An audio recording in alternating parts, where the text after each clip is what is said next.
Morning. Are you coming in then? Good morning, and what a show we got lined up for you today. We really have. I'll be serving up a sea bass ceviche and a Thai green curry for, yes, the one and only Gabrielle will be here. She's with us all morning, and my food adventures will be taking me to Granada, and we're tucking into some amazing croquetas. And I'm making sure you don't miss this week's Little Masterclass, when we'll be giving you the essential guide to using asparagus that's bang in season right now. And that's not all, because we'll be also tasting dishes from two friends of mine who know a thing or two about top-quality dining. It's the brilliant Nick Nairn and Richard Corrigan.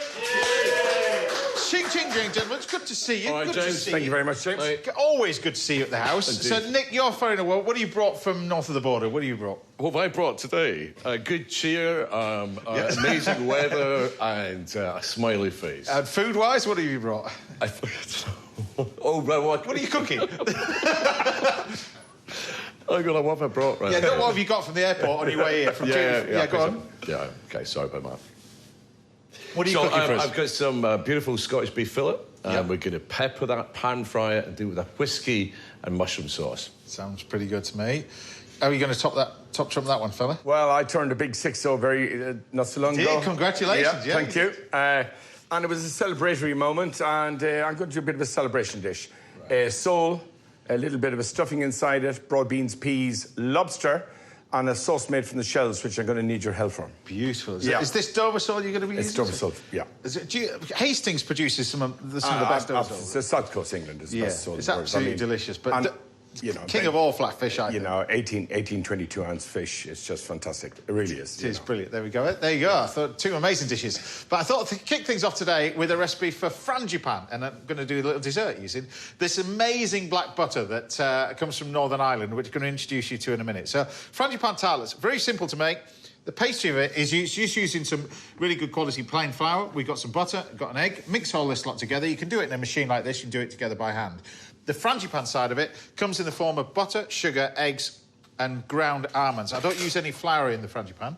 And what you do is you take the butter, and this is softened butter. You can see I've just popped this in the microwave, ready just for a little bit. So this is the butter going to go in there. Stay clear of using sort of almond essence, really, for this one. So you don't use almond essence at all. It's like a chemical thing. I wouldn't add that to it. If you wanted to add any additional flavouring, maybe a little bit of brandy, bit of whiskey, something like that would work. Whiskey or... yeah, whiskey. We're just going to blend that together and it softens up.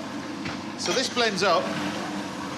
While that's happening, we can then gradually add the eggs. So if you're not confident with this, you don't want shells munched in, put this in a separate bowl, but you're going to gradually add the eggs one by one. Just start them off like that, in there. Because there is a chance that might split, isn't it? So there is a chance it will split, but you don't really need to worry about it, to be honest with you, for this one, because the almonds are going to bring it all together. So once you get to the last two eggs, they go in, and another one. And now you can add all the ground almonds, so they all go in. The quality of the eggs, you'll get this beautiful yellow colour on the frangipan. Mix all this lot together, and you've got your simple frangipan done. And it'll taste so much better than if you don't use any sort of almond essence. But there's your nice little frangipan. Not split. That's it. It's not split. It's not my first rodeo, really. Pastry chef and all. And then what we're going to do is make these little frangipan tarts. Now, I take the pastry for this, and I have this room temperature. So if you're doing these at home, just take this out and just leave it for a second. And then I don't use a wooden board for this, because a lot of chefs and pastry chefs will want to use a sort of a cold surface. So that's why we have marble in a pastry kitchen, or stainless steel, but you really don't want wood, because that's sort of room temperature. You want something cold, keeps it nice and cold. The tins that I'm using are these small ones over here. You could do larger ones, but the thing is about this one, what you don't want to be doing is baking this blind, because you can get this really thin with this. So when you're doing this, a little bit of pastry, a little bit of flour over the top, and roll it out. You should be able to see a newspaper through it. Yeah. So when you're rolling it out, you get it as thin as you possibly can. And that's the thing. It's quite forgiving, this pastry, as well. But one thing it will do is contract in on itself. So once you've made it, if you get it really thin, it doesn't spring back as much. if it's too thick, it will spring back and you won't end up with a nice tartlet around the top. You'll end up one that's shrunk into the tin. But because we are going to bake this all the way through from raw and not bake this blind, this is also essential where you get this nice and thin. So keep going. This is almost half the thickness it needs to be, so it needs to be more thinner. And you can almost see now, as it gets thinner, you can start to see the bench through it. Yeah. So when I do this is where it tears. Pastry seed. If you follow my recipe, Chief, instead of going off-piste and doing your own recipe. But you don't need to. Look. It's a lovely pastry. I think that's the key to it, really. I always make the pastry by hand. If you're doing small quantities, or if you're using a machine, just don't overmix it, because that's where it'll tear and rip up. But you see, you can almost see your hands through it, like that. That's what you want. And then when you take these, what we're going to do is just trim this up, like that. You don't need to be too precise at this moment. You can use a cutter, but don't worry about that at the moment. So then we put this in. You can still see through it. You trim this all down. The great thing about these, you don't need to butter the moulds as well. So they're going in. Press it all the way into the corners. That is the key to it, so you get a nice edge to it. And then take your knife, go all the way around, and then trim this around again. And this sits perfectly in there. And then what we're going to do is top with this with the butter, which I'll do loads more if you wanted, but we're then going to turn our attention to this amazing butter, because we're going to go and introduce you to the person who makes this now. We're going to go to County Antrim, which is not far from your neck of the woods, is it? It's just up the road. Yeah, exactly. To speak to Alistair Bell from Irish Black Butter. Welcome to the show, Alistair. Hi, James. Great to be here. Thanks for having me on. Now, we've spoken in the past before, because one of the gentlemen over here, Nick, has never tried this sort of stuff as well, but you'll be familiar with this, won't you, Richard? I've heard of your brand before, absolutely. You told me about it. Yeah. Taste it. Tell me about Irish Black Butter, because it actually didn't start... You were not doing this, you were farmers by trade. Were you writing a kid's book on tractors and stuff like that? My goodness. James, this is going to be a first for your programme this morning. Yeah. And you weren't expecting this here. But yeah, I had a farming background and organised model tractor shows, and I actually led on to this particular character here, who is called Jake the Tractor. We did the book Jake the Tractor, and whenever I was doing that, the wheels were turning, because the 2016 year of food and drink in Northern Ireland was a big inspiration. And I knew about black butter, and I thought, why not make something great from here with great local ingredients, in particular the EU PGI Armagh Bramley apple. So tell me about it. It all starts off with the quality of the apples, first of all. That's the key to it. That is the key thing, because that EU PGI status was not just a straight, an easy thing to get. It's top quality, and certainly from the area as well. But what we're really tapping into is the whole heritage of apple growing in County Armagh, which is known as Ireland's Orchard County. So tell me about where did the history of the black butter come from then? Where does it all stem from? Can I taste Of course, this? James. Yes. Well, look, it's said to date from medieval times, whenever people were taking apples and cooking them down and preserving, and the name which was given is that historic name of black butter. Now, if we sort of spin through time a bit, Jane Austen made reference to it in the 18th century. Yeah. And then, back in the teens here in the 21st century, I became aware of black butter. Met people who made it. It appears there's a heritage that's across from Channel Islands to France to England, and even here. And I met people here who would come up to me at shows and say, we found a recipe for that at home. Because classically it's made over an open fire over big sort of copper cauldrons. Is that right? That seems to be the idea, yes, very much so. And for some parts, it's still a community sort of festival. $1 million question. Is there any butter in that? There's no dairy in it at all, Nick. But what I would say is that whenever people ask that question to me, I'd say, well, lots of us have been in supermarkets and we've seen peanut butter. Yeah. And the word butter is used in there. So, no, it sits within the wider apple butter family, which would be synonymous with people who went across to America and Canada and carried it over from Western Europe. It sits in that territory. So you've got the flavour of it. You get this flavour of apple straight away, the amazing brandy. But you get the spices in there, the sugars in there. Is that from the process of cooking it down it's cooked for a long period of time, this? It's a slower process, certainly, than making like a standard jam or chutney, by all means. So there's, and we have a lot of flavour packed in here, because we've got local cider with brandy, with cinnamon, ginger, nutmeg, clove, brown sugar, treacle. You know, there's so much there. And if somebody just takes a wee taste and holds it in their mouth for a wee while, they'll notice different notes of flavour coming through. And that's just a simple expression there. It's whenever this product gets unleashed from the jar, and then suddenly it opens up all sorts of possibilities, sweet and savoury, because it's suitable for vegan, vegetarian, there's no gluten in it. And you can use it from morning to night for breakfast, dinner, tea. Well, it's interesting because you came straight in this morning and went, you just spread it on toast, don't you? Yeah. A little bit of toast, you know, wholemeal toast with a little spoonful of that would be a great way to start the morning, that's for sure. I mean, hopefully you can see this. I've taken some of the black butter. I've lined all the tins while we're chatting. But you take the black butter and you use this as a base. And then the idea is the frangipane, you just pipe this over the top like that. Once a pastry chef, always a pastry chef. I know. It's like... What's that? Pipe that over the top like that. Pint at time. Yeah. Sorry, made that look... And then we use some flaked almonds over the top. Over the top. And then I've set the oven about 180 and you bake these for about half an hour. But like you said, this can be done sweet or savoury. When I first came across it from US, I remember doing it with scallops, a little bit of bacon and some toasted oatmeal, which is really nice. You can have it... The whole idea of it, you can utilise this for a variety of different things. Blue cheese. You know, James, whenever I started off... Or a sharp goat's cheese. Yeah. They're all saying goat's cheese, blue cheese as well. Wow. How do you use yours? We have lots of ways, from in the morning in porridge, Greek-style yogurt with scones and cream at coffee time, toasties. A particular favourite in the minute is a good pork sausage sliced open with black butter and cheese in it, wrapped in streaky bacon, put in the air fryer for 12 minutes at 200. It's brilliant. It was all going perfectly well. The recipe sounded amazing until you said the dreaded word air fryer, and then I've switched off. But the good news is it also works in the oven too. Good.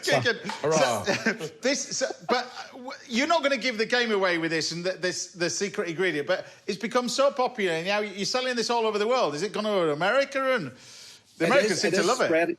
It is spreading. The big thing for me with this business, with this product, James, is the goal is to spread a little happiness. And that's whether it's here or it's further afield. And whenever somebody from another country is enjoying our product and they're getting a warm association with this country, then I am happy, I am delighted. But obviously the goal is that this product will spread out across the world and people will get a great taste of Ireland. And that's the key thing. Well, I wish you all the very best with it as well. Next time I'm over there, I'm going to come and visit. But hopefully I've done that justice. But there you have it, my simple little frangipane tart with Irish black butter. Easy as that.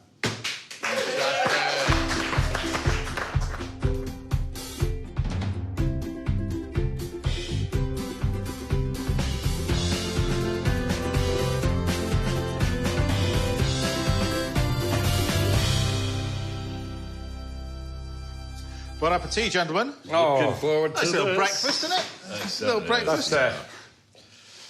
Happy with that? Oh, man. I love a tart. It's lovely, that, isn't it? Me too. But so simple. I'll tell you, that is such a pick-me-up. I think the key to that, if you are going to make these, you can make these and then basically keep them in the fridge. Don't cook them.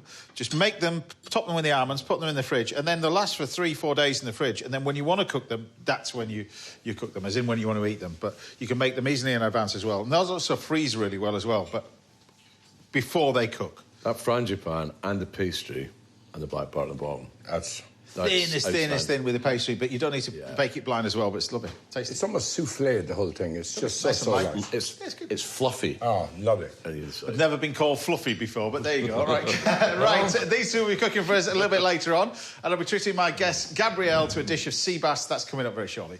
But join us again after the break, when we'll be eating our way around the stunning Spanish city of Granada. See you in a bit. Welcome back. Now we're chatting to my guest, Gabrielle, over a plate of sea bass very shortly, and the very talented chef, Richard Corrigan, will be showing us why he's one of the best restaurateurs in the business. That's coming up a little bit later. But before that, it's time to take a look back at one of my favourite ever culinary adventures. And this week, my travels are taking me to Spain and Granada. It's one of the most historic and beautiful cities in southern Spain, and the tourists travel all over the world to visit Alhambra. But I tell you what, the meatballs are pretty spectacular as well. Enjoy this one. Granada attracts millions of visitors every year to experience its blend of history and architecture. but it's the vibrant gastronomy that I'm here for. Much like its Andalusian neighbour Cordoba, Granada had a prolonged period of Arab rule in the Middle Ages. Their influence is reflected in the food today, with spices and herbs for sale on every corner. It's a foodie's delight. Right next to the cathedral, I found this. The smell of this is amazing. Look at the colours of these spices. If this doesn't tell you about the food that you're going to find here, nothing will. But it's the tapas culture that sets this place apart from anywhere else I've been so far. There's so many people out eating and drinking. It's kind of like you're in a different city, like Marrakesh.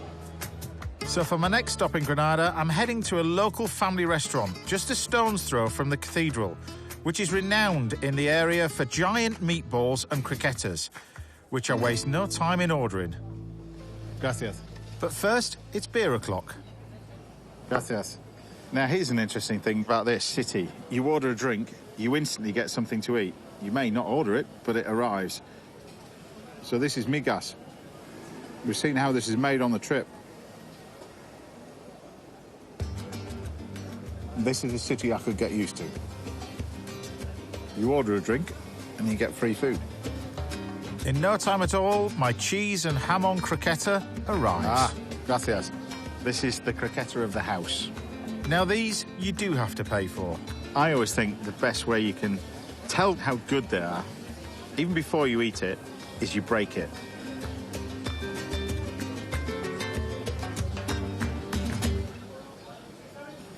Should be like that. Exactly that. Yeah, that's the best one I've ever eaten on the trip. Look at it. It's like mashed potato, the creamiest mashed potato, but there's no potato in it. It's a good start, this. And next up, it's the signature giant pork and veal meatball.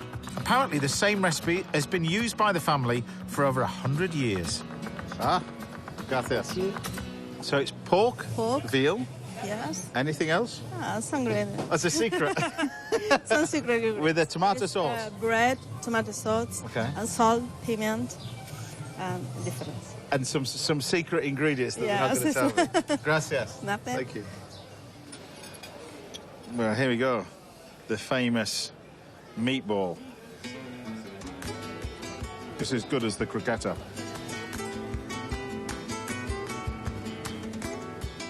It's got a few influences there. Maybe Arabic spices like thyme, touch of cumin, maybe. That is so good. I think there's one thing you've kind of learned on this trip so far is that Spain is always about the quality of the ingredients, the simple things done properly. It's a magical way to enjoy food. And I'm going to go back with a different view on the way I cook, because I thought I stripped recipes down. When I looked at recipes, that's too complicated, let's strip it back. Spain has taught me a whole different ethos. If a restaurant can survive in this amazing place for 100 years, serving meatballs, this is what we should be doing. I could easily while away the rest of the afternoon here, but I'm feeling inspired. I've gathered some high-quality local ingredients and set up my mobile kitchen in the grounds of Carmen de Apoli, a stunning former artist residence. Round the corner, you can now rent. I'm cooking steak, beautiful Spanish chorizo, beans and artichokes, flavoured with some amazing spices that I picked up on the way. So we've got three main spices, really. Cumin, coriander seeds, cardamom. So just lightly toast them off. And there you can see they've got that little bit of smoke. That's when you know they're ready. Into the pestle and mortar. And we're going to grind these down a little bit. And at this moment in time now, I'm going to add a little bit of paprika, touch of turmeric, not too much turmeric, and then I've got marjoram. This is quite an interesting spice as well. This is sumac. Just a little bit of sumac. It's quite powerful, quite pungent. This is going to create a nice little rub for our meat, or fish, or vegetables. And then I'm going to leave that to one side because I'm going to add this after I've cooked the steak, because otherwise it's just going to burn on the steak as well. You're not going to get that lovely flavour. So I'm going to take a usual pinch of salt, no oil. We're just going to take our steak and straight onto our griddle. And that'll cook just gently. Meanwhile, I'm going to wash my hands.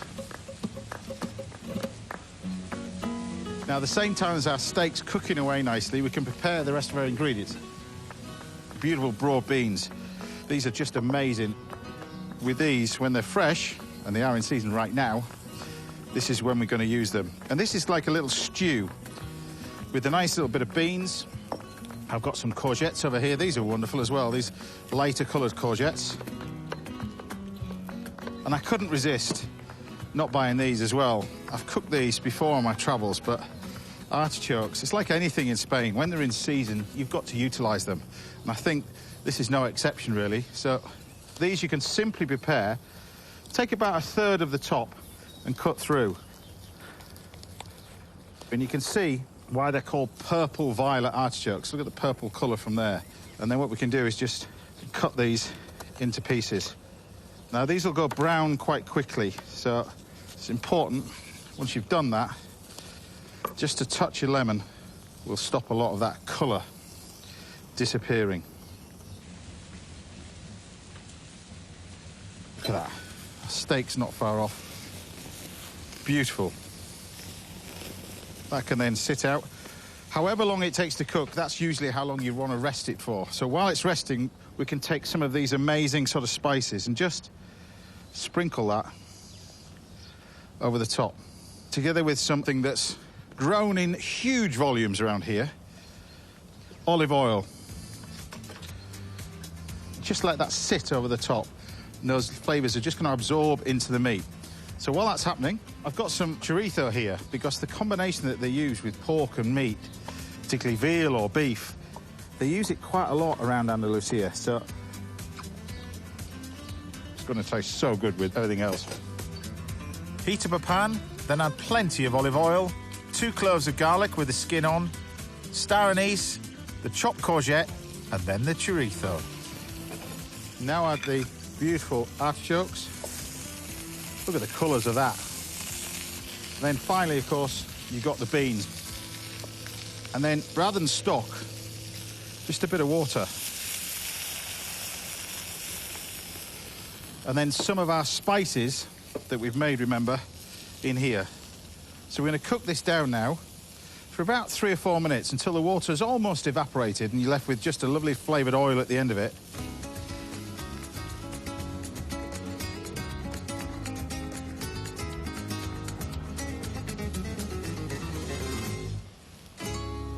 Now you can tell when it's nearly ready.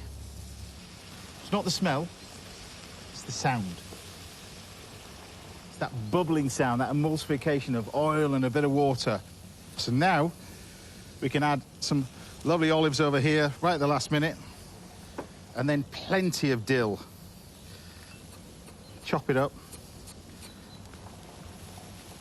This is where you want a good squeeze of lemon. And this is more or less ready. But look at the colours of that as you bring it all together. See, that water has evaporated. Now it's time to plate up the dish.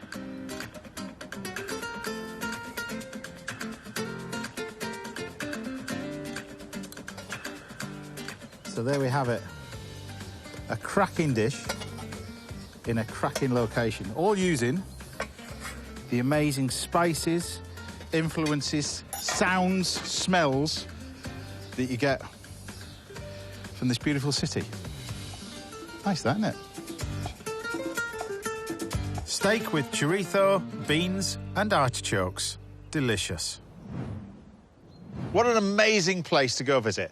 Stay tuned this morning for a masterclass in asparagus, and Richard Corrigan will be showing us his Michelin-starred skills in the kitchen in just a bit. But I'll see you after the break, where we'll be welcoming Gabrielle to the house and treating to a dish of sea bass. I'll see you in a bit. Now, I'll be teaching you how to make the most of this year's asparagus crop in this week's Little Masterclass, and Chef Nick Nairn will be showcasing a cracking recipe for beef a little bit later. But first, I'm joined in the house for the second time by a singer whose unforgettable voice has been lighting up the charts for more than 30 years. It's the fabulous Gabrielle! Ching, ching, ching, welcome back! Thank you for having me. I can see this, but it's been too long. Way too long. A lot's changed as well. Now a grandmother. I'm a grandma. Round of applause, Granny, Granny. What's that like for you? It's amazing. I felt at one stage, because I was away on tour last year and he was born last year, March, I was like, oh my God, he's not going to know who I am. Right. And now that I'm back, I totally annoy him. But he loves me and I love him, and he's going to be one in a matter of days, and it's incredible. So, well, yes. I mean, what a career you've had. We're going to talk about that as well, because I know you love your food from the last time you were on here. Yes. I'm going to do a little ceviche of sea bass. Sea bass, I'm going to do this nice and simple with some lime and lime juice and zest. I'm going to make a little pickle using some grapes with some cucumber, which I peel the grapes. Then we're going to make a nice little pickle. And then I'm going to get onto the creamy sort of dressing first of all. So the first thing I'm going to do is make our little pickle, because I want to talk to you about... You mentioned the fact that you're on tour last year. You've never stopped, really, have you, really? You know something? Each year it just seemed to grow, and as my kids became older, I could kind of do more. And now I'm like, yeah, laces, everyone. And I've had so much fun. I keep using the word fun, and most people are like, Gabrielle, you use that word too much. But if I can't describe my time more than the fact, it's a blast, it's so much fun. You loved... I mean, touring is... That's what artists like yourself... That's what they do this for, isn't it? Really? That's what I love doing. I spent time being a mother, and now I'm a grandmother, and I loved it, but now it's my time. This is my time now, and I'm enjoying what I've always loved doing, but I spent a lot of time away from it, and now it's a case of, no, I don't have to worry about, I haven't seen their school play, or the sports days, all that kind of... I'm like, no, hell no, it's my time. Because I want to go back. You mentioned this 30 years ago. Yes. I want to go back then, really, because your childhood, because music was surrounding your childhood. Yes. What you wanted to do. Yes. But at the same time of that, wasn't it law that... That's right. So when I first started doing A-levels, or attempted to do A-levels, I started doing A-level law. And it seemed really interesting at the time, but at the same time I was doing that, I was starting to sing in nightclubs. And I just thought, if I don't try, I'll never know. When you were in those nightclubs, you were doing that, was that a thing that... Were you writing your own stuff then, or is that... No, I tell you what, I was always writing behind the scenes, but when I was in the nightclubs, it was like a little club in the West End, I was singing cover songs. So Luther Vandross, so amazing. You know, people were like, oh, you know, she's got a voice like this, but she sings this. And I always wanted to sing my own songs, but at the time, it wasn't the done thing for me, because I actually hadn't written one that... that I thought that people were, you know, I wasn't ready to kind of let people hear my new stuff. Because there is a uniqueness to your voice, but then that makes it timeless as well, because even over the 30 years, you've not followed trends, you've just done what you've always wanted to do. Do what I love doing.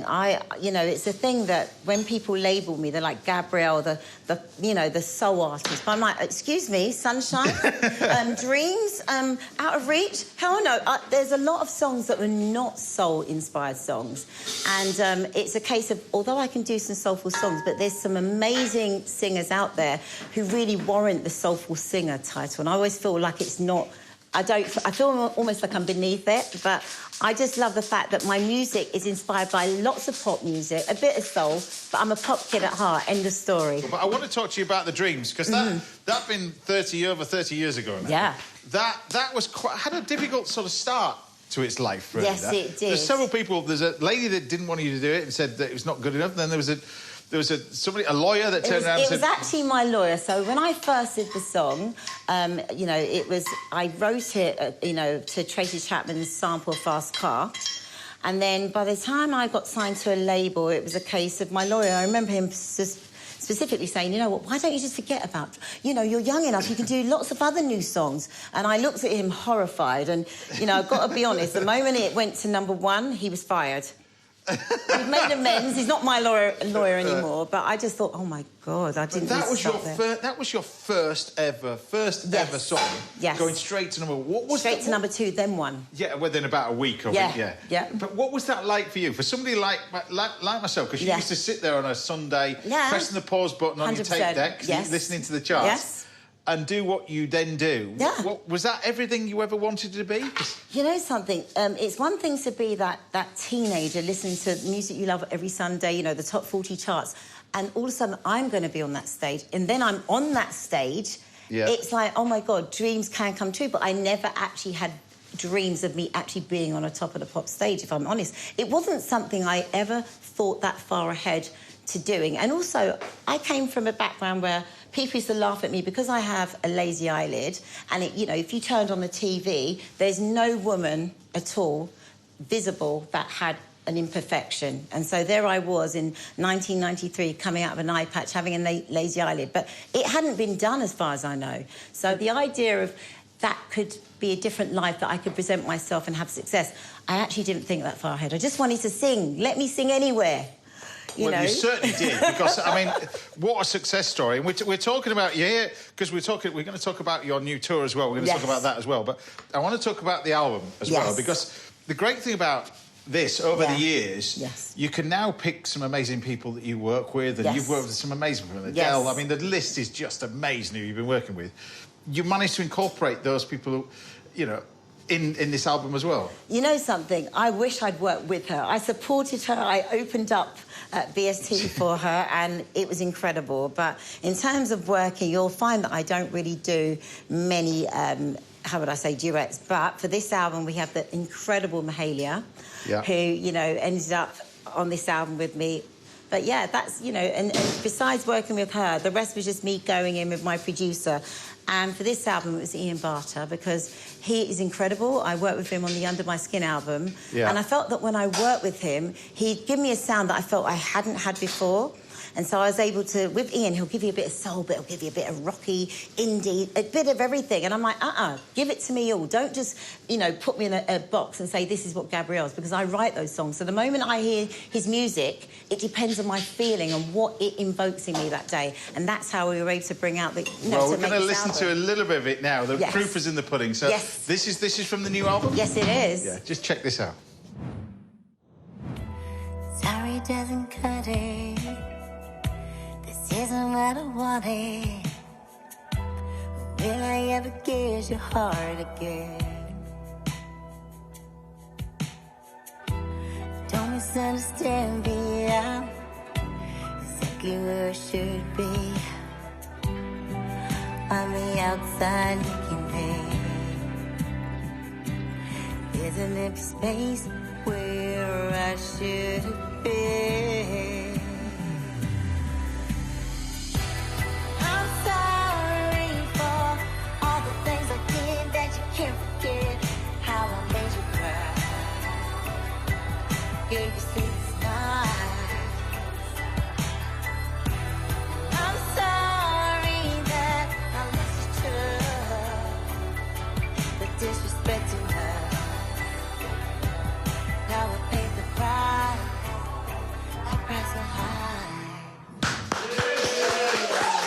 Never lost it, have you? Never lost it as well. So, just to recap what we've got in here, we've got a little bit of lime, salt and pepper, lime juice, lime zest. We're going to take some fresh chilli, just a touch of green chilli at the end. This is the little ceviche bit. Mix that together, and I'm going to just leave that to marinade. Now, over here, I've got some creme fraiche. So this is your classic creme fraiche. Yes. If you wrap it up in a little bit of muslin like that, leave it overnight, let it drip. Yeah. You end up with it firming up, and you can make an amazing dressing with this. Fantastic. Particularly with the ceviche, with some elderflower cordial. So you just take this, we cut it. Wow. Sure, get rid of that. And then this sort of firms up. Wow. And then you mix that together with elderflower cordial, and it makes the most amazing dressing to go with this. Now, at the beginning of this chat, you mentioned the tour, because I know that, you know, we mentioned the fact that artists love touring as well. You just have a massive passion for it. Yeah, I do, especially now my kids are grown up and I get to do what I want. Get to go out of the house and enjoy yourself. 100%, and not come back for ages. So are you with a tour? Do you go with a tour bus, or is that you? Tour, right, so I have my tour, I call it my tour buggy. Yeah. And, we just kind of roll out and roll into the new place and just do what we love doing. And I've got an amazing band, I have an amazing crew, and I just have an amazing time. And this tour as well, because this is marking anniversaries for you, Yes. 30 years in the business, Yeah. everything else. But to then go into this arena tour as well, Yes. these places where you're going, this Yeah. must be even more special. It is. It's a bit scary because I was speaking to my manager and she's like, no, you've got to remember that you were doing theatres. Now you're not doing any of those theatres that you were doing before. We've upped a level. And I'm like, what do you mean up a level? She's like, right. Basically, you've got ones that are arena sizes. They're not saying they're arenas, but that's what they are. And you've got all the arenas that you're also doing. So I'm actually kind of in awe of the whole process. Because then I take it, Yeah. because it's not just, then it becomes not just the singing. I know Yeah. when you're in the theatres, it's very Yeah. intimate. It's Yes. almost going back to not the clubs, but Yeah. I love the theatres because Yes. you can see the whites of people's eyes and Yes. stuff like that. I suppose doing those kind of things you can't see out there, so Yeah. it becomes a whole show. It becomes more pressure, does it? No, Or- it probably does, but because I just plan to kind of bring to a bigger venue what I normally do, but make it so that everyone can see, everyone can hear, and everyone can feel a part of the process and just to enjoy themselves. And I just love it. I mean, when I was doing the shows last year, it was intimate. I was having an acoustic set in the middle of my shows. And, Yeah. you know, so we take it down a few notches and, you know, and just do like an acoustic vibe.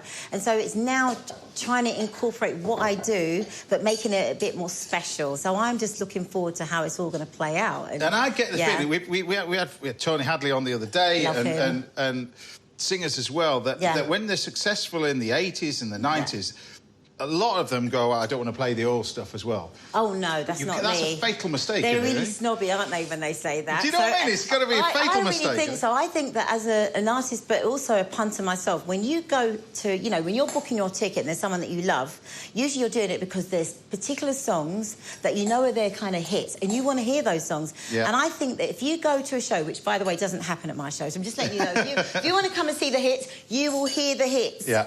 As well as the new stuff that I do, obviously.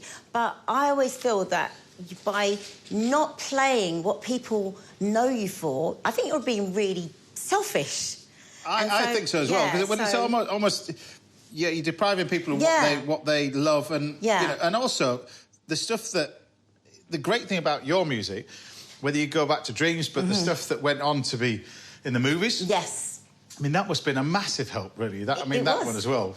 That to get the opportunity to have one of your songs as the main theme that must have been incredible. Puts it out to a different audience. That's what I mean. It certainly does, and it's one of those things that, you know, it happened that particular time. I wasn't told, which I'm glad at the time when I was asked to read the book. It was all done under a little secret cloak. Well, tell everybody about, if they don't know, what song was it? What happened? The song's Out of Reach. I was given the book for Bridget Jones's Diary and just told, like, oh, you're going on holiday. You fancy reading this book? Check it out.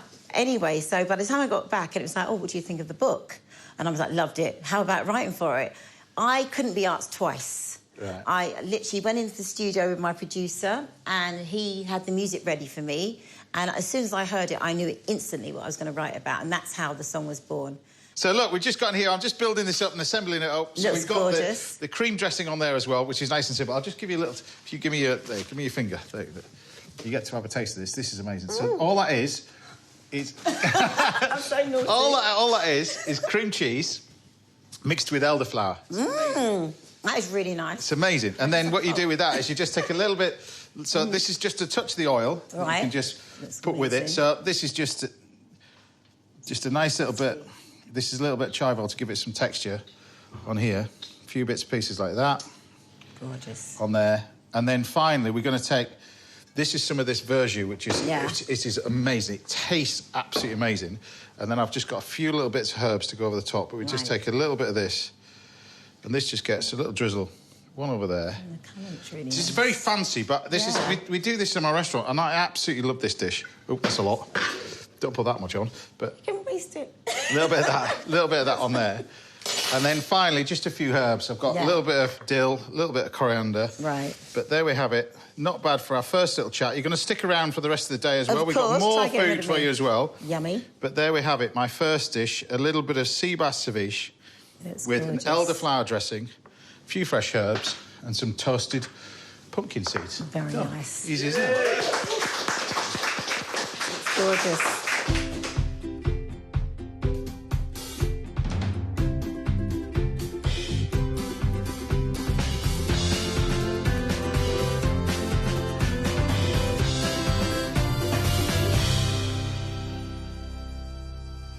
Well, there you have it.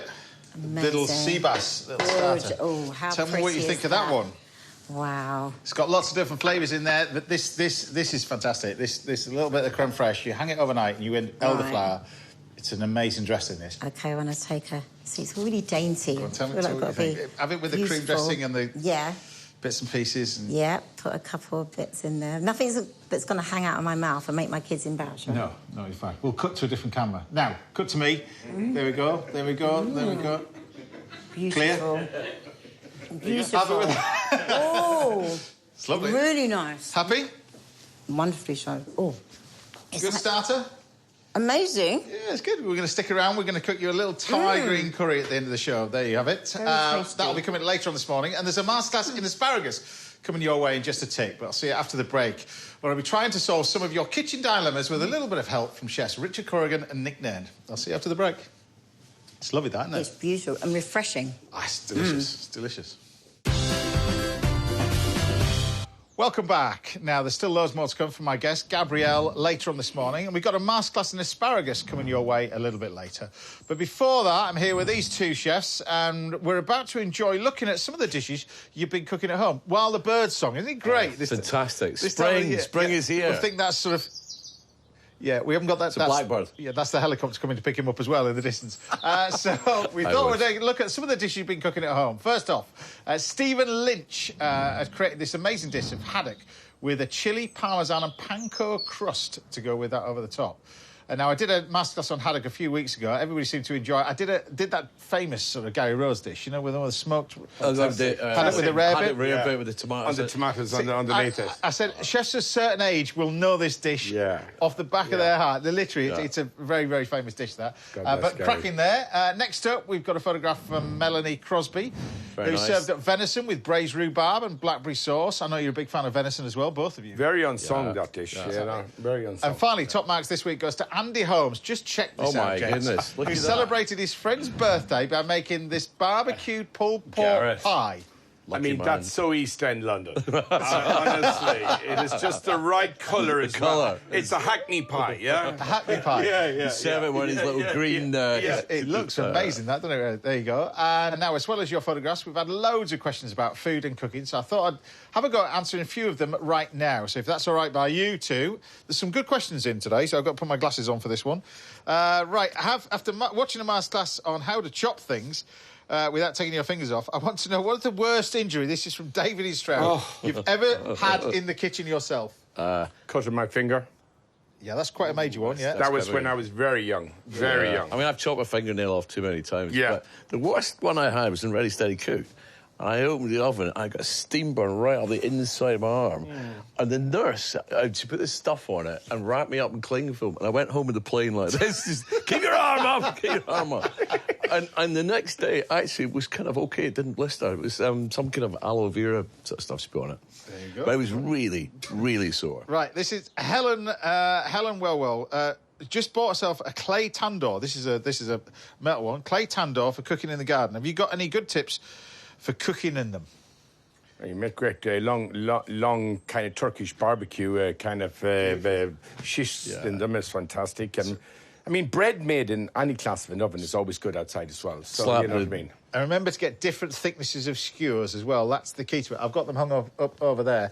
The thinner ones for the fish, the thicker ones for the meat. The skewers are the key to it. Because it cooks the inside as well at the same time. And if you get the ones that are too thin or too thick, then it falls off the... So do your research on how to cook it. And the thickness of the skewers is the key. And the tandoor needs to be really hot. Really, really hot. Especially if you've got a clay one, which will generally be either gas or it'll be... electric. It could even be charcoal as well, but just get it really, really hot. That's the key to it. So I've got some lovely monkfish tail. This is Jo Ford. She's planning on roasting it. What sauces or vegetables would you serve with it? Monkfish, I love it. It loves spices. It loves kind of Indian spicing. It loves, anything that you would do with a bit of meat can be done with a bit of monkfish. But my favourite way of doing it is to cut it into really thin slices and marinate with a little bit of lemon juice. Then I make a sauce with lentils and creme fraiche, and a little bit of curry spices. And then I put the monkfish in just at the end. I just fold it all through. So you got all the flavour of the monkfish, and the lentils, the earthiness, and then the spices as well. And it's a kind of unusual thing, and fresh coriander. I'm the same. I do like a chasseur sauce with it, like a chicken chasseur, but I don't use fish stock. I use chicken stock with it.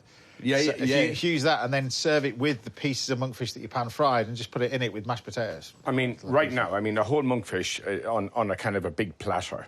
It's something beautiful to share with the family. Cooking, I mean, it's my type of cooking. But clams, mussels, cockles in a pot with some wild garlic leaves, the juices of the whole thing, bake it in the oven, just put the whole thing over the monkfish tails and just dig in. So, Anna Brooks, love broad beans, grow loads of them in a garden. What we do with them? Abundance of broad beans. Well, savoury of any description is a good. Manny's just butter and black pepper. That's what raw olive oil, just a squeeze of lemon juice, sea salt, delish. But even with a little bit of mint in the dressing as well. Delish. But the key is don't let them get too big. No. And there's a lot of work attached to them when they're big as well. But you've got to take off the strings on the other side. You've got to double pod them if they're massive as well. Right, why does... Jim Robbins, why does my food seem to always stick to my wok when frying it? Pan's too cold. There you go. What oil should I use? Don't use sesame oil. I learned that. Yeah. No, just a neutral groundnut oil. Yeah. So Ken Harm's story, film with Ken, and Ken says, the wok can never be too hot, right? Filming, cut and break, come back, wok still on, pulls the oil, explodes in flames, and Ken goes like, wok too hot. But the key to that really is you need a hot wok, but also use sesame oil as seasoning rather than cooking. It's not cooking. So I've got one last question. Lottie in Oxfordshire has got an abundance of courgettes in a garden. What would I do with an abundance of courgettes? Well, first of all, I would use the flowers as well. Yeah. So flowers are amazing in a little tempura batter, deep fried, when you get the short courgettes as well, the small ones. And it keeps on giving, a good courgette plant. I mean, it keeps on giving and giving.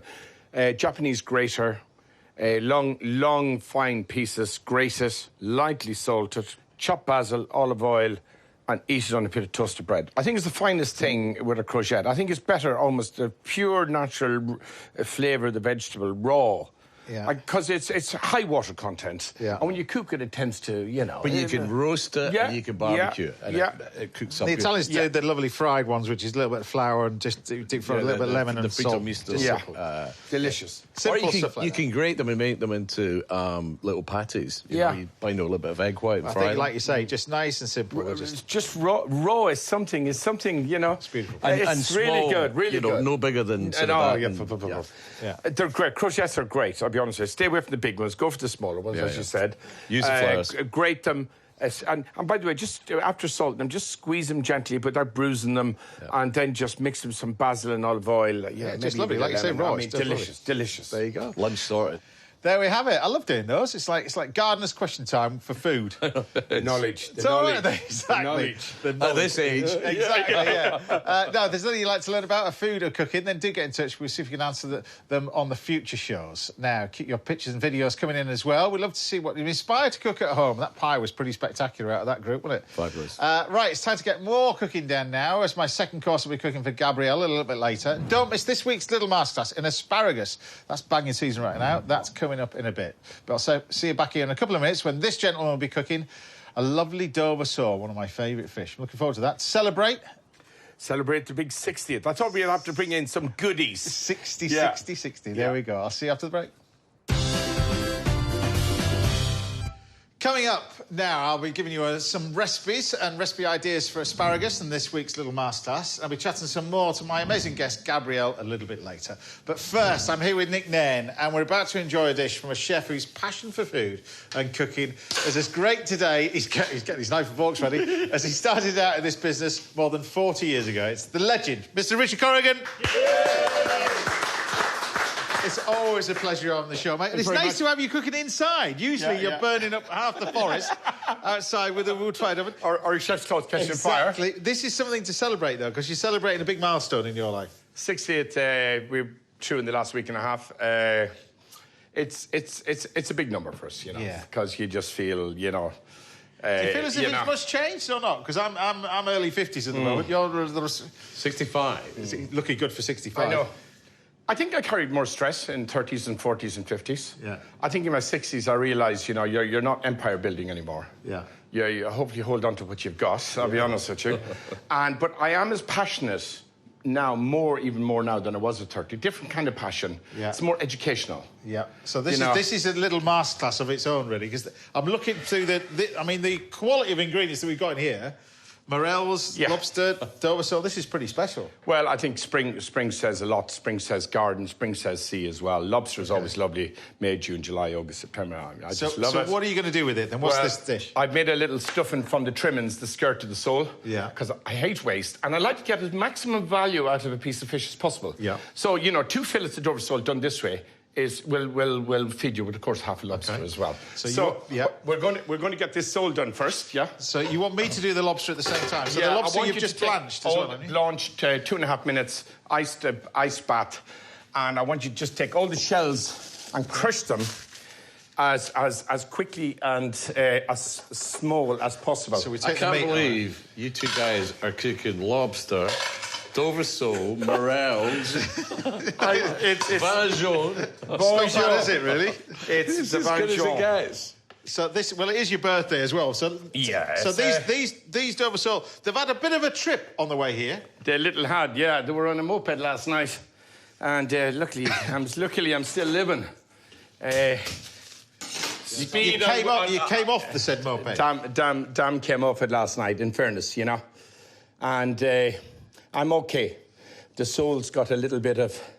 The sole's got more damage than you have. A little bit damaged, but in fairness. Now, what I've done, I've just seasoned a little bit of butter on the bottom of the pan. The skirt, by the way, the mousse in the skirt is basically the skirts of the Dover sole, melted butter, cream, and egg white, cayenne pepper, salt, and a little bit of chopped dill. Now, I said that you've been in this business for over 40 years now. Yeah. I'm going to say this. I've not actually said to you before, but I think if you look at, in terms of restaurateurs, if you want to picture a restaurateur, I would say you and the late, great Michel Roux Senior as right up there. I love Michel. What is it about you? What is it, the magic touch? What is it? Do you know... What do you put it down to? I did think, keeping, I was in your office earlier and I grabbed a lovely book, Stephen Terry, just talking about his restaurants. And I just thought, wow, I knew Stephen in London. Yeah. And I think you always have to read and look. And I'm very nosy. I'm never fed up of anything. But I love the way you cook there. The way you cook there is a bit like... It's similar to Raymond Blanc. It's similar. You've got a method to it, but you're just going out. It's instinctive. It is instinctive, but I mean, there's a Dover sole. It's very expensive, a Dover sole, and it's very rich. Maybe to have one yourself. You can go in the oven for around 4.5 minutes. 4.5 minutes in the oven. 4.5 minutes. So I'm going to put the peas in there as well, and I'll take a little bit of that shallot as well in there. Put that on there. So your restaurants as well. So you've got Bentley's. Bentley's an iconic building as well. Iconic restaurant. Bentley's is a lovely, sweet, beautiful oyster house. I defy anyone to have the choice of oysters from Loch Ryan in Scotland to Donegal. I mean, we treat oysters there with amazing reference. And I keep saying to everyone, if a company owned a Bentley's, they'd probably fire half the staff. They'd close the bakery down. They would get rid of the fishmonger and they'd buy everything in potioned as, things happen. Yeah. We have fishmongers, we have bakers, and I love it. And it's a great watering hole. Because the last time I was in Bentley's, I walked out, I bumped into him and Pierre Kaufman. Yeah, that's it. In here is what? You've got coconut milk, tomatoes, and the whole key to this dish, tiny bit of water in there you can put in. Yeah. But the whole key to making this is, don't you usually put in a half a pint of water or chicken stock. It doesn't need it. A little bit of milk, a bit of cream. Yeah. And it's delicious, yeah? And you just turn it off. Simmer it up. I'd bring it a little bit more. A little bit more, and then turn it off. A little bit more, and then turn it off and just leave it there to infuse. My sauce is made, we just pass it out. I love it. So that's that one. Yeah, Fish just goes in the... See, this is why I love the gentleman. Don't you... It's infectious. If you want to see chefs cook, this is how chefs cook. It's just throw out. So you've got morels. Morels in there. But you're very generous with your... You're very generous with your time, with your restaurant. That's the key to it. I think, I'm not mean, you know what I mean? I treat, some people, I spend it like sailors, some people hoard it like misers, and I just, honestly, I'm off to somebody's funeral tonight, I'll be honest with you, the great Vince Power, the music promoter, you know what I mean, really, who famously put on Prince in the hog farm in Kent and lost 5 million running a festival. I mean, some people spend it, some people, you know, put on secondary Talking things. about festivals, you're about to embark in festivals of your own as well. Yeah, we're going to do a long weekend of buddies from London. Right. I'm going to be honest with you. They are my buddies from London. And... So would this be Hicks and Co? then, is it? Hicks will be there. Strangeway will be there. Right. Yeah, Angela Hartnett is going to be there. So, you know what I mean? Really, people I've known all my journey. Yeah. So when does this festival happen? The festival happens next November. And it really is the best of the nicest of cooks. And we finish with a long table dinner of my pigs. And it is going to be... And really, what I do in here is just a tiny bit of butter. And you don't need a lot. No, just to enrich it. Right, this is lots of different things going on here. Can I just say, on this show, we have a couple of people to write the recipes down while chefs are cooking. This one's going to be interesting. Oh, God, that's Sam? good. You made a good She's got a head sauce. in her hand. You made a good sauce, yeah? Happy with that? I think that's really good. Good. Really. So the broad beans go in. Lots of broad beans in there. Yeah. And that's what I just do, is, James, we just put these to bed in that sauce. So I'm going to take And look at it, it's still there. Lovely. This is died and gone to heaven stuff. This is pretty. No, we just want it to be, just to bake very gently. Look at that, it's beautiful. Just gently. Stunning. And we have a plate here, 2 plates here. And that's it really. And then we have our 2 plates here. Just warm that through. Fantastic. For the chef. Oh. Happy with that? And I think the key to really have a little bit of just that in there, just a little. So a little bit of wild garlic in at the end. Yeah, you don't need a lot, but it's just lovely. A little garlic in there is just beautiful. And I'm just going to let that cook down very gently. And then we're just going to take... One sec. So, Yeah. there you go. Now, the key to this is really get your sauce on first. Go on. Loads of that. Wow. Thank you, James. I'll clean up after you, don't worry. And then we have our... It's just... Glorious. I mean- glorious is what it is. It's a very special treat, this, isn't it? Yeah, and you don't want anything too well cooked, you know. Everything is just... I should have a bite in it. And the lobster, look at that. It's just Japanese style. Beautiful. So you blanch that and then just literally Just warm it through. Just warm it in it. It just does not need any cooking. Lobster is just like a prawn, just very gently. I don't think it really needs too much. And then look at this. This is. I'm gonna have to test one of these. A little bit more of that. A little bit more I of was that. died and gone to heaven. Sorry. Oh, just. But for all its exuberance, there's a restraint in that. Is there? A delicacy. Yeah. Yeah, you don't want to boil and fry. You just want to, you know, it's a little bit of an opera, isn't it? A bit of belly dancing. You know what I mean? Really. You know, you don't want to come across as just, you know, here we are, get a shovel and put it on the plate. You know what I mean? But there is dishes that are out for celebratory dishes. We shouldn't forget why we're on this earth, is to enjoy our lives. So give us the name of this dish. It's stuffed sole fillet, lobster, broad beans and peas. And some morels. Ladies and gentlemen, by the legend, Mr. Richard Corrigan.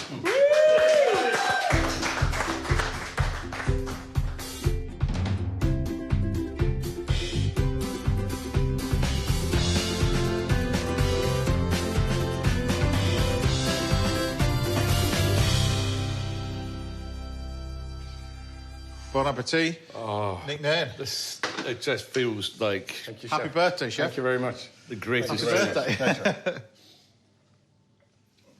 It's nice and forks there if you want to have a Yes. taste. You've got to have a taste of this. It's... There is I love Dover sole. so many amazing flavours, all working together, not against one another. But it's not overstated. It's proper cooking cooked by a restaurateur legend. There we are. Richard Corrigan, everybody. That is amazing. That is amazing. Right, Nick, we're trying to top Trump Richard's recipe. That's what it says on there. Good luck with that one. There's nothing left in the budget. And I'll be treating Gabrielle to a spot of lunch. That's fish and chips at the end of the show, by the sounds of things. But I'll see you back here in a couple of minutes. We're showing you how to make the most of this season's asparagus in another one of my masterclasses. I'll see you in a bit. How special was that? That is. It's delicious, that. Welcome back. Now, I'll be making a Thai green curry for my guest Gabrielle later on this morning, and Chef Nick Nairn will be serving up a classic beef dish. That's coming up next. But first, it's time for this week's masterclass, and this week I thought I'd take a look at an ingredient that's absolutely bang in season at the moment, and that's asparagus. It's one of my favourite ingredients, that and probably Jersey roll potatoes, which is also bang in season at the moment. So you're faced with asparagus. How do you cook it? What do you do with it? Well, I'm going to do 3 different ways of sort of utilising it and cooking it, really. We're going to do one straight on the char grill, which is brilliant on the barbecue. I'm going to make one into a simple little soup, and then I'm going to show you how to simply cook one. But first of all, preparation of it. Now, it depends on the chef how you prepare asparagus. Some people will take a little knife like that and trim it all up and peel it. Other chefs will just take off these little bits over here. Some people will then tell you to break it. I actually don't do this. I don't break it until it snaps. I don't like that idea. They say that this is the tender bit, this isn't. What I would do is take the part where it starts to change colour. So you can see on this little asparagus stem like this, as it starts to change colour, that's where I would trim it off there. Now, I'd use this for the compost heap as well. So we just take this asparagus spears. As it starts to change colour, we're just going to cut through. That's that. Like I said, put those on the compost like that. And then we have our simple little asparagus spears over here. When they're bang in season like this, I don't snap them. I don't peel them because I love all the nice little flavour from it as well. So you just get that as it is. Now, when you're going to cook them, plenty of boiling salted water, which that is. And I'm just going to just pop them into the boiling water. They're going to take about a minute and a half, depending on the size of the spears. That's what you want. Now, I've got some ice-cold water over here to stop it from cooking. This is the crucial bit. This is going to be the cold serve one. We're going to do that with a little vinaigrette. The simple soup one, we can take our asparagus like this, and we can chop this all up. The same sort of process applies. Where it starts to change colour, we can then take that, cut it through. But then, for this one, because what you don't want to do with asparagus is overcook it. That's the key to it.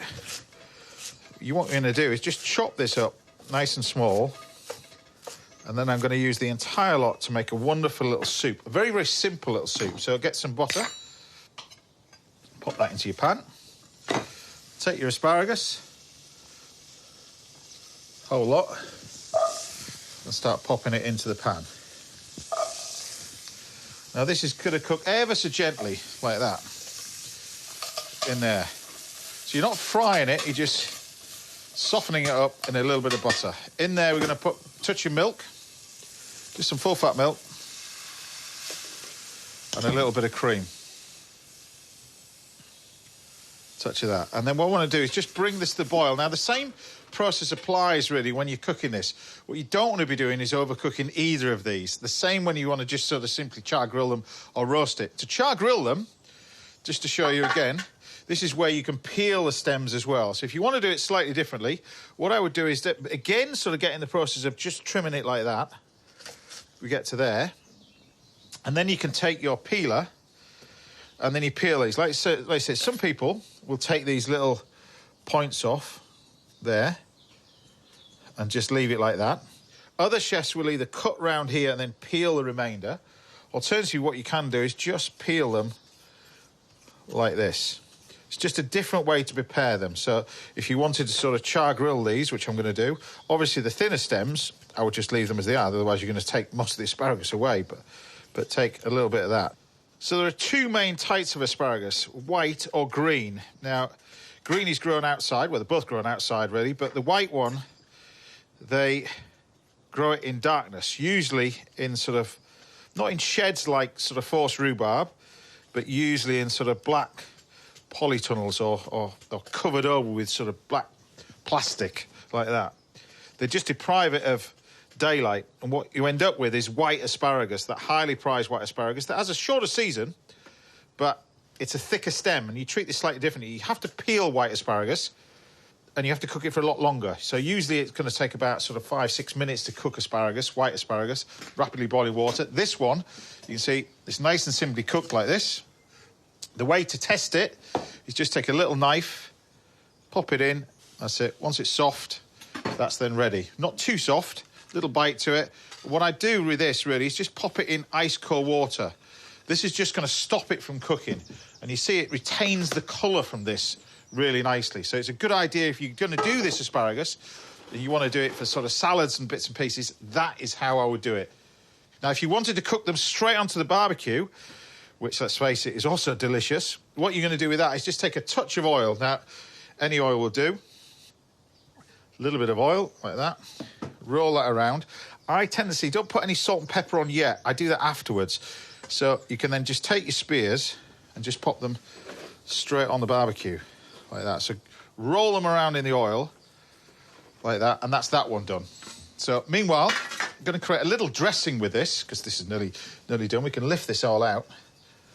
And there is your beautiful blanched asparagus spears. You can see you've got that lovely colour from it as well. Really simple to do.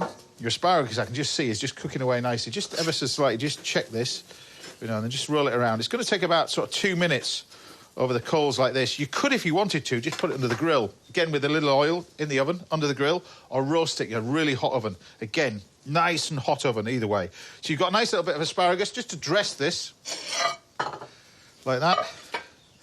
You can take this. Simple little classic French-style dressing is delicious for this. Touch of mustard, a little bit of white wine vinegar, 1 part vinegar, 3 parts vegetable oil, mix that together, some black pepper, bit of salt, and if you wanted to, a few little bits of chopped parsley. But either way, nice and quick, nice and simple. Now, keep your eye on your soup. A bit like what we've cooked the asparagus, we don't want to overcook this, even though it's in a soup. A lot of people think just soup in general is just vegetables just boiled all together. You do need to keep your eye on it and make sure you don't overcook it.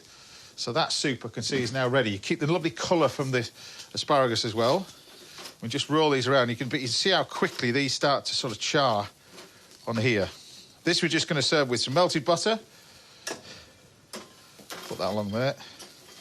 And a little bit of salt, which is that one just done nicely. So roll these around like that. Keep your eye on them. Looking good. So a little dressing over this one. That's your nice little vinaigrette for that one, which I'm going to finish off. So spoon and a lovely little vinaigrette over the top.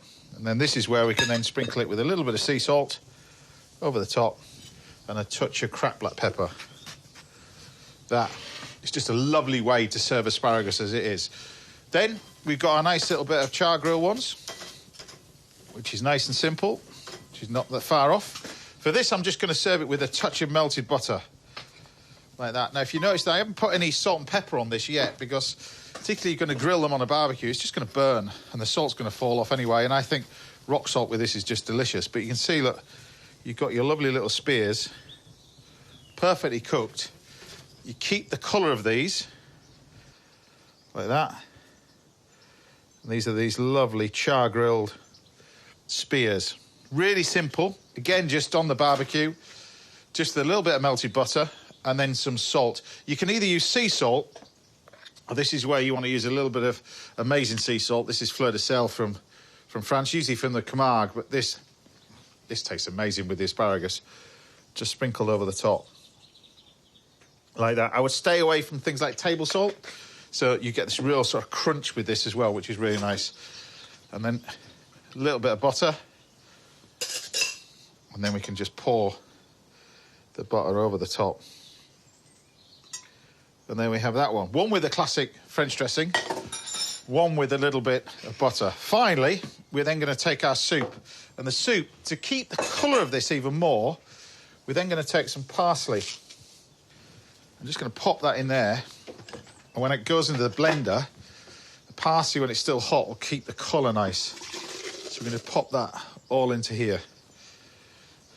Touch of cream. and then give this a blitz. It's a bit noisy, so while that's blitzing, we'll take a shot of some pretty flowers.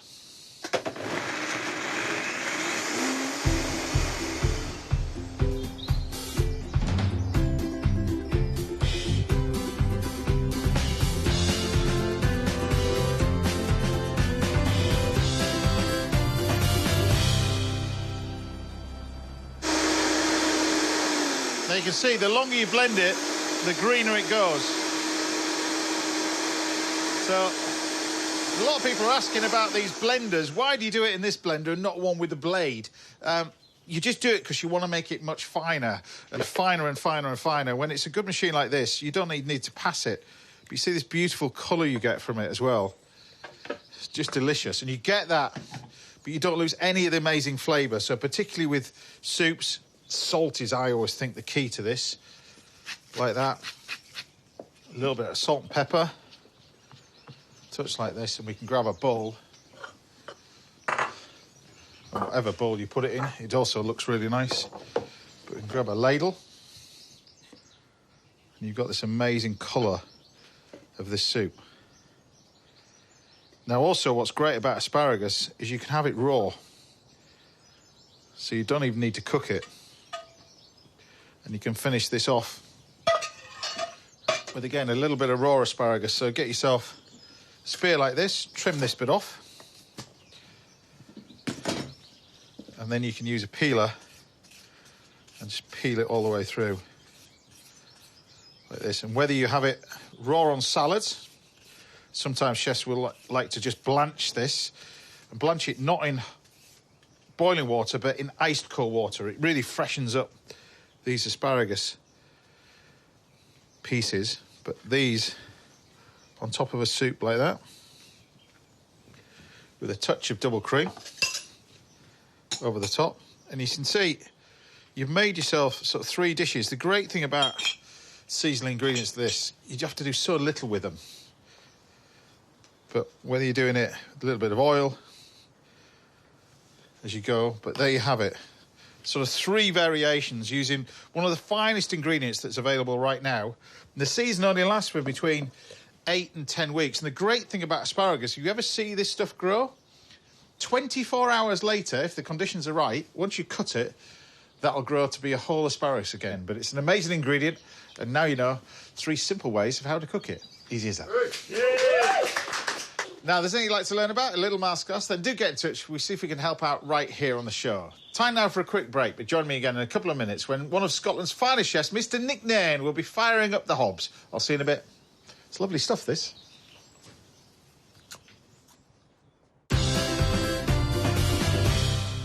Welcome back. Now I'll be serving up a show-stopping Thai green curry for my guest, Gabrielle. That's coming up next. But first, Richard's gone walkabout somewhere, and we'll try and track him down for later on in the show. But I'm going to get a taste of the Highlands from a man behind some of Scotland's finest restaurants. It's the fabulous, good mate of mine, Mr Nick Nairn. Thank you very much. Thank you very much. It's always a pleasure to have you at the house. So, and it's even when you've got a nice little bit of Chateaubriand, which you brought with you there. Yeah, well, this is a nice bit of Highland beef. This is the Chateau, which is the head of the fillet. Yeah. And this dish is medallions of beef fillet, which were peppered. We do a whiskey mushroom sauce. Beautiful. It's the kind of thing. I started doing this dish about 40 years ago, and as I became a sort of more, upscale chef, I tried to stop doing it. I took it off the menu. People went, "Oh, I'm not coming unless we do it." You've got to have tasty grub like this. Don't mess around with it. It is. Yeah. So sometimes I use the Chateau, sometimes I use the tail. You wouldn't use the centre cut. You keep that for... you are kind of... I mean, you know how much I love Scotland as well. I do, yes. You are kind of spoilt for choice and spoilt for ingredients there, aren't you? We have got some of the finest ingredients on the planet right on our doorsteps, whether it's, meat like this or whether it's fish and shellfish. We have the lot. Did you appreciate that growing up as a kid, being a chef, or...? No, I didn't. I really didn't, because my dad was a very plain eater, and I just never really got into food at all until I kind of left school, joined the Merchant Navy as a navigator, not as a chef. Yeah. Quite a lot of pepper on these, peppered beef. I love beef and pepper. What got you into the Navy then? What was that? What was that? The travel side of it? What was that? Yeah, no, I went to travel and I wanted somebody else to pay for it rather than me actually help pay for it myself. Yeah, typical tight Scot. And so I spent 7 years bobbing around the world and discovered that food could really be quite an amazing kind of thing. Yeah. And whilst I was there, I mean, I did no cooking at all. It was just eating. I decided that I was going to open a restaurant when I came out of the Navy. It's just like one of these things. Just some oil. Bit of oil would be great. Veg oil? Yeah, a bit of veg oil. Oil first. You got to get the pan nice and hot for it. There you go. Heavily peppered. Good bit of salt. So nice and seasoned. So you're going to flash those just for a second, not too long. I'm going to get a wee bit of colour on them. Yeah. And then I'll turn them out onto clean... There you go. I had one ready for you, but there you did, yeah. I'll clean that up out of the way. Thank you very much. There you go. I forgot how much you look after everything. Well, there you go. I'm even putting the tap on for you. Thank you very much. And I'll switch it off for you as well. The things I do for these lot, you see. Oh, man, I love it here. So we're just going to get a little bit of colour on these. So always think oil for heat and then a little bit of butter for colour and flavour. And then take them out, let them rest, and make a little sauce. Yeah. So the sauce for that, you've got some shallot there, which you want me to slice the mushrooms? If you just, slice them. Not too thinly, That'd be great. That's those as well. We've got a selection of it. Now, everything's back open for you, is it now, in Scotland? At last, yes. At last, because you did go through a kind of... It was like planes, trains and automobiles. It was flood, fire... Flood, pandemic, so we had pestilence. Right. But the thing that I've been amazed at is the support that we've had from not just our customers, but our staff. You know, they've been absolutely fantastic. And that it's kind of re-energised me and made me think about our business. It's a little bit shallots into the... But the Scots, in terms of the restaurant, are very loyal, do you think? Yeah, and our customers have been brilliant. You know, during the fire in Bridgevallen, a lot of them came to Lake of Teeth. We had a sort of pop-up restaurant in there. And they've continued to support us. And I think it's really important, you know, small, independent restaurants are incredibly important to any kind of economy. Yeah. You know, if you don't have good sort of neighbourhood restaurants, you're going to lose that... Well, that's the pubs and everything else, isn't it, that's doing that as well? You know, bistros, brasseries, small restaurants. But they're owned by, real people, do you know what I mean? Who care about what they're doing, they care about training, they care about reinvestment. All of these things that go to make... So did you have to change any of the restaurants when you came to reopen them? Did that give you the ethos to change it, or you just thought... We got a very smart kitchen because it got burnt down. So the first kitchen I've ever had that's been designed on a bit of paper rather than trying to shoehorn everything into space. And everything's got a place and everything works. Everything it's works. Amazing. Yeah, it's amazing, isn't it? I'm hooked. I'm never going back. That's right. So this is the sauce that you've got in here. So I've got a few morels, just dried morels, but she's been soaked in water. So, do you want some of the liquor from that as well, or not? I would like a little bit of liquor. Just going to let that just soften a little bit. Yeah, in you go. Beautiful. Thank you very much. Like that. So that's a little bit of the liquor from the mushrooms as well. And then you're going to use they're just resting. Yeah. All of those juices that come out here, they're going to go back in there because that's pure flavour. And then the stock-wise, you've got a little bit of stock in here. I'll add that in there, a little bit of beef stock. Not too much. Just let that reduce down at a fairly high heat. Classic whiskey sauce, then. It's a classic whiskey sauce. The whiskey, we'll keep that for the last. Chopped, so I'm going to do a little bit of rock end parmesan with that. OK, I'm going to then drain the potatoes off as well. Thank you very much. We'll just do them a little bit of butter, a little bit of chives. Yeah. So just some rocket in here, a bit of seasoning, a little bit of salt. Important, I think, to season salads. A lot of people don't. Salt and pepper, a little bit of oil. We use some olive oil this time. That's the darker bottle. That's that one there. Yeah, darker bottle. Yeah, perfect. Just a little bit in there, a little bit. And lemon juice. I love lemon juice and rocket parmesan rather than... and this is the proper wild rocket, isn't it? Yes, it is. The peppery stuff. The really peppery one. Yeah, I was going to add a bit of lemon juice in there. Not balsamic. Quite often people put balsamic in it. I don't... Would you mind grating a little bit of parmesan into that? So the idea is you reduce this to intensify the flavour, isn't it? Intensify the flavour, thicken up the sauce. You know, it's kind of modern sauce. In the old days, you'd have added a bit of Burmani or something like thicken it up. And you must have seen a big change in terms of the cookery school, what people want to learn. Yeah, no, I've changed the classes. All the classes are all new. Kind of themed them round about cuisine, so French, Italian, Japanese, Mexican. I love that. And I've been really... Cream? But whiskey, chef. And the cream? Whiskey first. All right. So, just any old kind of... And the cream after? I get it. I was thinking, why are you doing that? Yeah, I'm a bit of a pyromaniac. You don't need to do that. It makes absolutely zero difference to the taste of it. Touch of cream. Nice bit of cream, beautiful, thank you. There you go. Okay. And it's just a classic sauce. It's so easy to do. Those reduction sauces. Flavour, you smell that whiskey, it's lovely. A little taste. Oh. Delicious. A little bit more salt. Roquette and Parmesan, you've got some buttered potatoes there. Pop them on the plate. Yeah. We're just going to take the medallions. Can I just say, this is very simple food for you, this one? Super simple, yeah. Normally I'm a little bit more complicated. Yeah. I also feel it's quite Scottish. You know, you could do it with venison or beef. We're good at meat in Scotland, not just fish. And in the kind of autumn or in the summer, going into autumn, you know, I get our own wild mushrooms, our own ceps and chanterelle.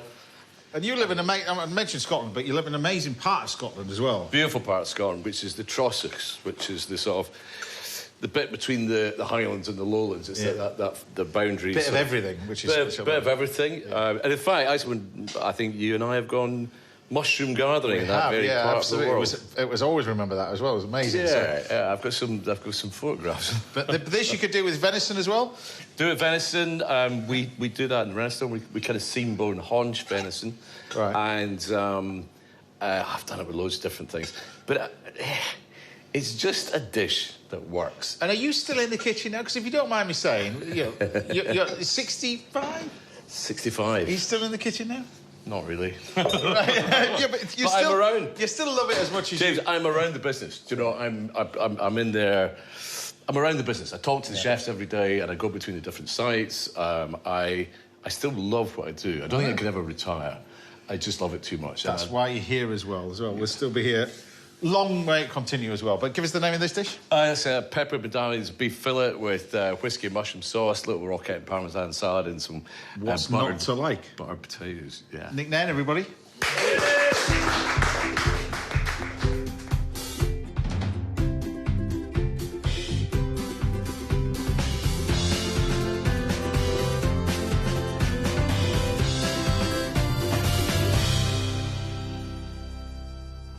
Can I dive in? Fire in, yeah. Dive in.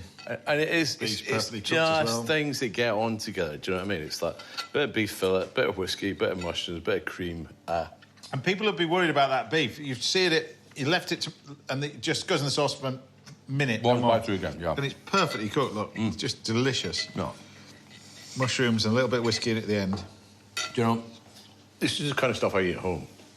Yeah, the fancy stuff I don't. Don't take it off the menu though. This is. There's no wonder people go crazy if you take that off. It's the best and keep it on the menu. It's delicious. There you have it. Nick Nairn, everybody. Thank you very much, pal. Right, we've got time for one more final recipe this morning. So join us again in a couple of minutes. We'll be serving up a delicious Thai green curry for my guests. In fact, all my guests, including Gabrielle. See you in a bit. Welcome back to the last part of the show, but I'm back in the kitchen with all my guests. Richard, Nick, and a brilliant guest, Gabrielle! Now we've got one final dish for you as well, final dish. We're going to do a nice little Thai green curry sauce, but I'm going to use the bones from the fish as well, which I've roasted in the oven as well. We've got a beautiful little bit of sea bass. This is line caught sea bass from Cornwall. The sauce for this, I've got some galangal over here, I've got some lemongrass, I've got some lime leaf, some chilli, garlic, shallot. I'm going to basically salt it all off together, and I'm going to make the sauce using the bones from the fish as well. A bit like when you're doing the lobster, you don't want to get you want to keep all those flavours, but I'm going to then roast the bones off as well. That's going to go in there as we slice it all up, which is, I'm going to get this on as well. So a little bit of shallot as well. Now, I forgot to ask you, are you any good in the kitchen, or is that this is you're all shaking your head while I was even going to think to say that? I am not embarrassed. My kids will tell you, like, just keep me out. But not even at all. This is not. No, I'll cook a Christmas dinner, and that's about it. Once a year. So we didn't even mention this. Where does your love of music come from? Was that your childhood? Where does that love of music come from? My love of music. Want for it. I always say I'm an 80s pop tart because growing up in the 80s, being a teenager at home... You've got a group of us. Well, there you go. Yeah, absolutely. Being, like at home, my mum was a young mum. She's only 17 years older than me, so I was used to having lots of music in the house. and there was me and my 3 brothers. And then by the time I got to an age where, you know, you're going to school, you're listening to the top 40, you just have a love of, like, music, and 80s pop music was just my thing. So forever, and then I started writing my first song, like, when I was 13, 14, so it never left me, but I just always loved music, always. And writing, I mean, I often think with that, writing your first cookbook's hard enough. It is hard. That's a bit complex. No, but for you, I mean, write it because it's personal, it's... Yes. But you're so young when you're doing it. When I was writing when I was young, it was just like little pop ditties that I'd... Poetry, I really love poetry due to an English teacher I had, and I just took from, you know, the start of writing poems to being able to turn them into songs. So for me, when you're young and you don't know about the deepest, darkest things of life, you're just having a light-hearted approach to just life, and that's where my songs So you start with came the from. words? Just, no. Sometimes it's just a little melody or an idea, and then the words, but sometimes I can't even say just the words. Sometimes a little vibe will hit me musically, and for me, the moment I hear the music, it invokes something in me. It, like, speaks to me, and it's just my duty to write what I'm feeling. I'm sorry, that's, you know, simple as that. It's great. No, But then leads us on to this album as well, because this is album number... I couldn't tell you. I've never counted. Don't look over there, because I disagree. No, I never... Is it really? I've never counted in my life. And I don't know, I've just never felt the need to. I just do what I do. Well, it's album 10, because you're celebrating 30 years in the business. 30 years, that's right. But I can't believe it's like, you know, oh, my God. But also, when you speak to musicians like yourselves who had, you know, hugely popular back then... Yeah. They still can't pinch yourselves. It's the pinch yourselves moments. You can't believe it. That's me. But I feel like it's you. I've interviewed you several times now. I still can't believe my luck. You say it's luck, but you work hard. You work so hard at it. That's the thing. I do, but that's because I just feel really blessed that I get to do what I love doing, as you're doing what you love doing. But I know for a fact that there was a time in my life where I was kind of pushed to do like a normal job, because aspiring to be a singer-songwriter was not a proper job. Do you know what I mean? And like when you know, parents are funny, because right now they're like, oh no, I've always been behind you. My mum was, but then there's that fear that they have, and they're like, I think you should get a proper job. Yeah. So you know, I had to kind of. And what was that like then? Because we touched on earlier that you were studying law and going on to study law. What was that first initial conversation that you go back to your mum and go, I want to do this, I want to do music, and you were singing in a club and going, really? And then ran? If you had a Caribbean parent, then you know. For anyone who's got a Caribbean, it's not easy. But, you know, being born and raised here, so obviously we have the cheekiness of being British. So it's a case of, not that we could be cheeky to our parents. Yeah. But my thing was, you know what, Mum? I'm young enough that if it doesn't work out, I've got the rest of my life to kind of buckle down and do a decent degree. So that was the kind of conversation. Turned out all right. Yeah, it turned out all right. Yeah. So we just got here. The chef, he look over there, pan frying a nice little bit of fish. Smelling the sauce lovely. I've made, we've got these bones that I put in. I've roasted these bones. We're going to blend them all up. A bit like you used the bones from the lobster earlier. I'm going to take these bones. This is the first initial blend. So we take all this mixture, and I'm going to blend it all up and then pass it through a sieve and then re-blend it again. So we're going to take this while they're still hot, stick that on there, blend it all up.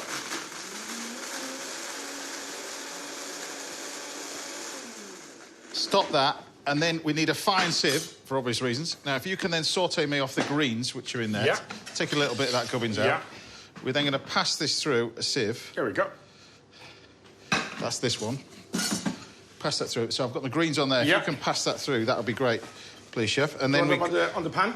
Yeah, straight in a nice hot pan. That's going to go in there as well. So we're going to pass that off, and then I'm going to re-blend it once I wash the machine out with some greenery. So we've got some spinach, I've got some basil, and I've got some coriander going in there as well. But, I mean, of all the artists as well, touring is your big thing. So you're about to go, well, just about to go. Tickets are about to go on sale. Yes. For this monster tour for you as well. So tell everybody about that. Right, so it's 2025, April 2025. I'm going to be embarking on an arena tour, which is something I haven't done for years. I don't think... I've supported other artists, but to actually be embarking on one as my solo tour is really exciting. I have an incredible band. I did a 32-date tour last year, so I'm really chuffed and I'm ready. I'm like, this is going to be a walk in the park. That's what I feel anyway, because it's less dates, but a lot more people and just a lot more fun, a lot more joy for me. That must be... I mean, to walk out on there must be incredible. You mentioned the fact you supported... I mean, you've supported some mega artists as well. I have. I certainly have. I've supported Simply Red. I've done something at Culture Club. I've done, oh my God, Al Green. You know, Lionel Richie. The list, I could go on. Adele. You know something? She's the creme de la creme. But did Adele want you? Adele asked for you because she listened to you. And I think she was annoying everybody because they wanted bigger stars than me, and I was just really happy to kind of go out and have her watch me in her rollers. You know, she's like the queen, right? She's incredible. So I was like, oh my God, she's come out and she's got her rollers on. Only Adele can do that. She looked flipping fantastic. And she wanted you because she used to listen to you? Yeah, she was like, no, I just want women. She just had a load of us women opening up for British Summertime 2022. So it's like, OK. And then one fascinating story that I've got. You could have performed with, I think, one of the greatest of the greatest, Prince. Yes. And you bottled it. Yeah, what on earth? Okay. Gabrielle, what? So we was in Abu Dhabi, and I'd been there performing, and Prince is like, you know, he was like this mega, he was a mega star, and he would literally come to a town, find out who the artists were, and gather you around. It was like we were his disciples, and I say that because who would say they're not going to meet Prince? Anyway, so he's on stage, you know, and it was a case of, right, I'd like you to come up and kind of sing with me. And then you had Nicole Scherzinger.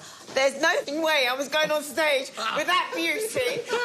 Hell no. And, you know, anyway, so I said no and was kind of just off to the side doing a little jig while Nicole Scherzinger and Prince were kind of doing their thing. But I have no regrets because, yeah, I think they would have cropped me out anyway. But it was still amazing to be there because I got to watch his performance, and he's incredible. He was incredible. Do you know, I just think it's one of those musicians as well, an artist, when you look at him at his peak or whatever he did, you realise how amazing he was. I know, I keep talking about him like he's still here, but the legacy lives on. The fact is, he would speak to you and he would know almost everything about you. He'd speak to you and say, you know, put you on his level, like, you know, I know this is how you feel because this is how I feel. And I'm like, oh my God, Prince is talking to me. But he cared so much about his craft. And when he gave a show, nobody could touch him. You think I wear heels? That man could make me look like in heels. He was just amazing. Amazing. Look, we've got a nice little bit of fish over here. That looks gorgeous. The greenery's done. I'm going to finish this sauce. I'm going to turn this up. So in there to turn it green. You saw the colour of it before I put it in. Yep. So this is the spinach, the basil, and the coriander. You put that in last minute. Give it a blitz. Give it a second. Sounds like a jet engine taking off. He likes his machinery like his cars, right? Yeah. Fast and noisy. Yes. And then we just take this off, and you get this vivid green Thai green curry sauce. Look. Will I sit that for you? Yes, please. I'm going to take some lime. There we go. Just Lovely. Put that through a sieve. And if I can get you to put juice and zest of one lime to start with, we'll have a little juice and zest. Are the bones all in there as well? They've all been passed. Yeah, I was having panic attacks when he was like talking about bones. I was like, I can read that. Don't worry, I'm not going to destroy your voice in this show. You know. Never knew that's what you did to bones. So okay. No, that's all been. You blend that and pass it through a Very happy fine when sieve. I heard you blended. I was like, and that's that one. Don't worry, I'm not about to. Yeah. Of all the people I'm not about to give dodgy food to is you, definitely. So, a bit of that. And then we'll just simply plate this up. So we've got our lovely greenery. Very fresh. Very fresh. Yes. Wow. So if you taste that, I think it might want a little bit of salt, maybe. But have a little taste. I'll give you a little spoonful. So you can have a little stir. You can season it up. It should be super, super fresh. Certainly needs a bit of seasoning. Yeah, salt. I'm feeling guilty here, just sitting, letting these guys get on with it. Look, I'm quite happy to sit there next to Gabrielle and just have a drink, to be honest, and you guys can cook, to be honest with you. It'd make my life a lot easier, to be honest with you. But look, just take a nice little bit. Tasty? Looks amazing. So that's got the coconut milk in there as well. I'll just wait until he's happy. And then what you don't really want to do with this is heat it up again. So once you heat it up, Just gradually warm it up.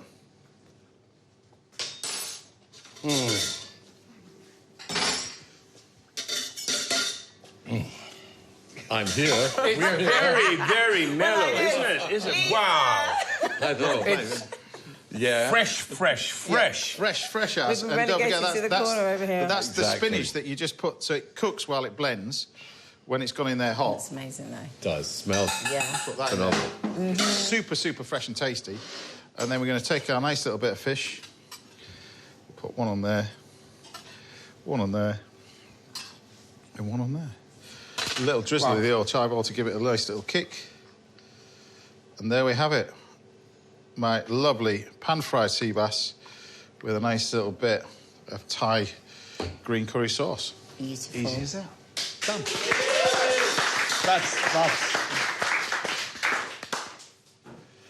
That's one from my recipe book.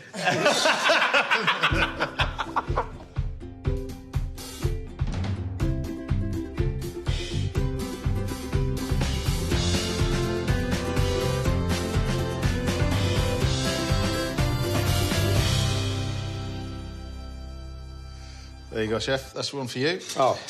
Bon appetit. Amazing. Fantastic. Thank you. Looking forward to this. That's gorgeous. That looks The fantastic. key to that sauce is just everything last minute. So the spinach, the coriander, use the whole coriander, the root, the lot, basil in there as well, and blend it, and just lime juice at the end. But try not to overheat that. If you overheat it, it goes off colour as well. Just warm it up and then serve it straight away. Beautiful. Sensational summary. 9.9 out of 10. 9.9. That's 9.9. Happy with that? I like it because it's clean. Yeah. It's no messing around. Piece of wild fish and a really good sauce. But in someone's hands, it's very complicated. It looks simple, like everything. But, you know, too much of this, too much of that. That's right, it's good You know, stuff. Yummy. it's just tingling my palate. It's beautiful. Happy with Again, that? I want more. I'm It's, sorry. Listen, when is the next opportunity, I'll have to have such fabulous food like this. You can stay as long as you want as well. Beautiful. Richard is right. When it's super simple, you need to get every single part of it right. The cooking of the fish, the spot on. You know, just Bit like an album. It looks simple, but it's complicated to make. Leaves us up to Exactly. this. Well, that's it, sadly. That's all we've got time for today. A massive thank you to all my guests. Alistair Bell for that amazing Irish apple butter. Oh, great. That was delicious. Nick Nairn, Richard Corrigan, and, of course, Gabrielle. We'll see you back at the same time next Saturday tomorrow, but joined by more top chefs and other brilliant guests. Until then, have a great weekend. Thanks for joining my house. See you then. Bye.